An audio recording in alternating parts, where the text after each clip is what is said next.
29 তাৰিখৰ গৃহমন্ত্ৰী ডাঙৰীয়াৰ অসম ভ্ৰমণ গুৰুত্বপূৰ্ণ কাৰণ তাৰ 6 মাহ 7 মাহ পিছতে বিধানসভাৰ নিৰ্বাচন অনুষ্ঠিত হ'ব।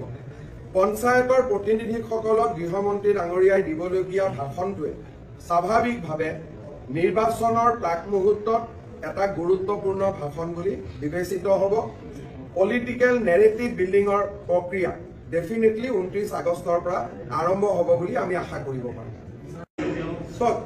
SIR আমাক এই কাৰণে লাগে যে প্ৰত্যেকজন মানুহৰ নামৰ বিপৰীতে আধাৰ নম্বৰ যদি থাকে তেতিয়ালে এজন মানুহৰ নাম দুটা তিনিটা সমষ্টিত নাম সোমাব নোৱাৰে আৰু ইলেকশ্যন কমিছনে সেই কাৰণে SIR আৰম্ভ কৰিছে আৰু বিজেপিয়ে SIRক সমৰ্থন কৰিছে কিন্তু কংগ্ৰেছে বিৰোধিতা কৰিছে।